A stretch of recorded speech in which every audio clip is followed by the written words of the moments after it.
I'm done being polite about sports. This is the Avid, the podcast where we rant about everything that makes being a real fan absolutely infuriating. Ticket prices that cost more than rent. Refs that get paid six figures to be wrong every night. Jerseys that keep getting more expensive for no damn reason. Broadcasts that just ruin the game and teams that tank on purpose. All of it. I'm not here to give you a balanced analysis. I'm not here to say both sides. I'm here to say the things you already screaming at your TV, but nobody in sports media will ever admit it out loud. Every week, one topic, 5 to 10 minutes, raw, unfiltered, just the truth. This week, the tanking scam. Let's go. 9 days ago, May 10th, 2026, remember that fucking date. The Washington Wizards won the NBA draft lottery. The Washington Wizards, they finished the season with 18 wins, the worst record in the league. The Washington Wizards, who in February the NBA fined $500,000 for benching their best players on purpose. The league literally called it a violation of the player participation policy. The league admitted in writing that this team was tanking. And then 9 days ago, the league rewarded them with the number one pick in the draft. Let's say that again. The team that got fined for losing on purpose won the prize for losing on purpose. That's not a broken system. That's not a bug. That's the system working exactly as designed. It's the most insulting BS in professional sports. So this week we're going through it.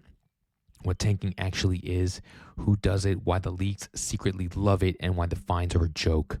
And that lie that every fan has been told for the last 20 years. Let's define this properly. Because the league has spent 20 years trying to make tanking sound complicated. Tanking is when your favorite team loses on purpose to get a better draft pick. That's it. That's the whole fucking thing. They don't admit it. They'll never admit it. They call it rebuilding. They call it developing young players. They call it asset management. Come on, the Wizards owner said it last week with a straight face. We weren't tanking. We're developing players. Sir, with all due respect, you traded for Trae Young. You traded for Anthony Davis, and then you didn't play them. You acquired 2 all-stars and put them on ice for a draft pick. There's no other word for that. That is tanking, with a thesaurus. Here's how it actually works. The NBA draft lottery rewards the bad teams with better picks. The worse you are, the higher odds.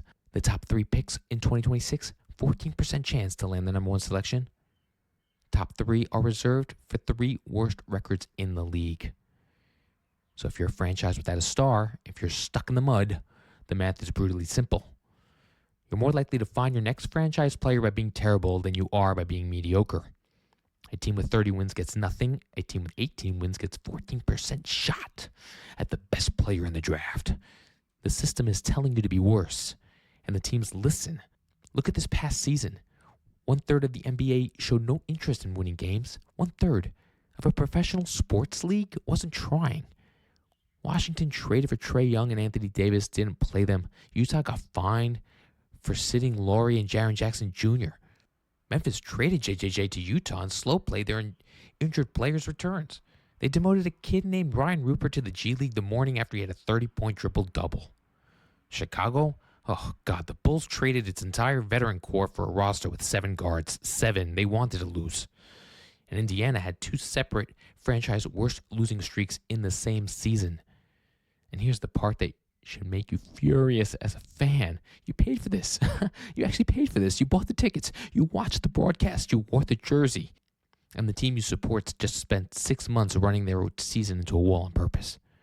For a 14% chance at a lottery. That's bullshit. That's what's happening to your team right now. Bullshit. Now here's where everyone gets confused. People look at the fines and they think, the league is trying to stop tanking. They're fining the teams. The league is not trying to stop tanking. The league loves tanking, and let me prove it to you. In September of 2023, the NBA put in the player participation policy, the big anti-tanking rule, the thing that's supposed to stop teams from sitting their stars. You know what the fine for breaking the rule is? First violation, $100,000. Second violation, $250,000. Third violation, $1 million. You know what the Wizards got from winning the lottery on Sunday? $40 million rookie contract slot, plus jersey sales, plus playoff revenue eventually, plus increased franchise valuation. AJ, The number one pick they just won is worth somewhere between $200 million and $400 million to that franchise over his rookie contract. So the math the Wizards did this year was pay, $500,000 in fines, and in exchange, I get $400 million in value. They came out 800 to 1. That's not a deterrent, that's a fucking price tag. The league set the fine low on purpose so teams would treat it as an acceptable cost of doing business. If the NBA actually wanted to stop this tanking bullshit, the fine would be the entire number one pick, or the team's entire draft, or a 10-game suspension for the head of basketball operations. But the NBA doesn't want to stop tanking, and here's why. Bad teams, good for business.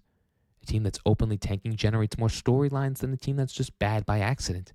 Will they get the number one pick? Who will they take? Should they trade the pick? Should they sign veterans? Tanking is content. Tanking is podcasts. Tanking is ESPN segments. Tanking is hope, packaged and sold to fans of bad teams for years at a time. We're not winning now, but wait until we get that high pick. That hope keeps you watching. It keeps you buying. It keeps you paying for League Pass.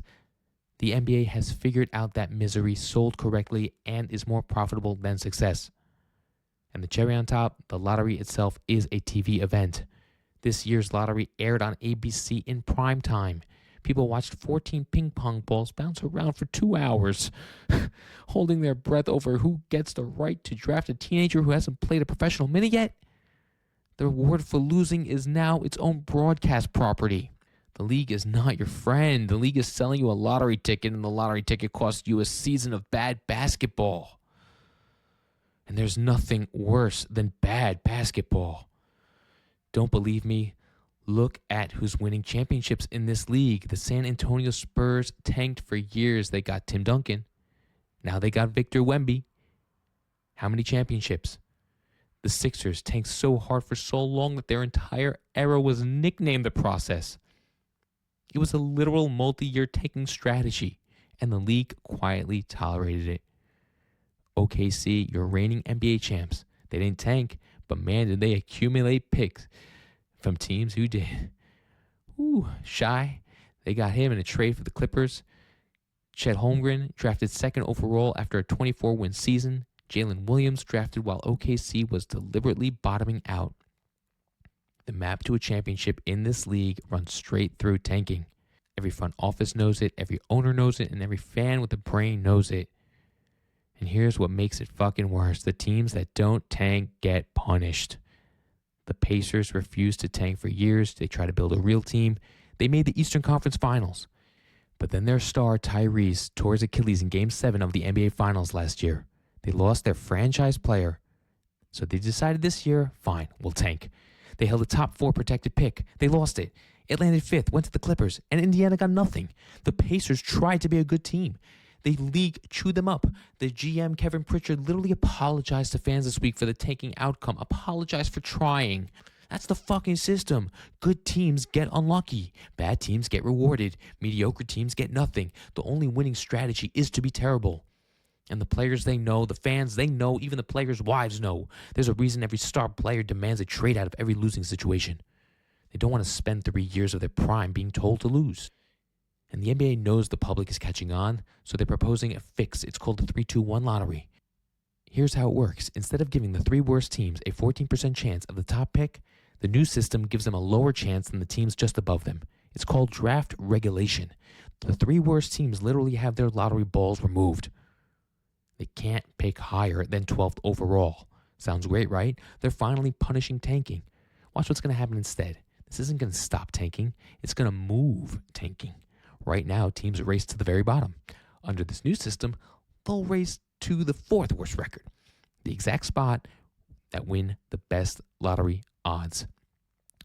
Different position, same bullshit. And the teams that accidentally win too many games at the end of the year and slide into the bottom 3, they'll suddenly start playing their stars again to climb out of the regulation zone, which means the worst teams in basketball will be trying to win meaningless March games against the second worst teams who are trying to lose them. The season will look exactly the same. Teams that want to win will win. Teams that want to lose will lose. The destination just shifts up 2 slots. There's a clause in the proposal that lets the NBA discipline a team they think is tanking. Reduce their lottery odds, move their pick. Cool. Who decides? Adam Silver? The commissioner, the guy who works for the owners, the same guy who let the Wizards literally win the lottery 9 days ago after finding them, it's not going to work. It can't work. Not as long as the reward for losing is bigger than the cost of losing. The actual solution, give the worst team the worst pick, like a real merit-based system. Reverse the lottery. The team with the worst record picks last in the lottery zone. Or, radical idea, eliminate the lottery entirely. Auction the picks for cap space. Let teams trade picks based on actual on-court performance. But none of that will happen because the lottery makes too much money. The mystery makes too much money, and the hope makes too much money. Your suffering as a fan is the product. So here's the truth. Your favorite team is going to lose on purpose at some point. It might have happened already. It might be happening right now. The team you love, the franchise you grew up with, the players you bought jerseys for, the games you spent your money to attend, has at some point decided that being bad would pay more than being good. And the league, your league, endorsed that decision. They fined a team $500,000, then they handed that same team the best player in the draft, 9 days apart, in public, on national TV. If you're a Wizards fan, congratulations on the number one pick. You earned it by watching a worse product than you deserved for the entire season. If you're a Pacers fan, my fucking condolences. You try to be a real team, but the league didn't reward you for it. And if you're a fan of any other team, pay attention. Your front office is watching. They're learning. The lesson the league just taught them is tanking works. And it works through the fines. It works through the public shame. And it even works through everything they put in place to stop it. This is your league. This is your sport. If this hits subscribe. Share it with the fan of the worst team that you know. Drop your team's worst tanking moment in the comments. I want to hear it. Next week on the Avid, the stadium experience. Going to a live game has just become a worse experience than watching it at home, and the costs are 10 times more. So until then, stay Avid.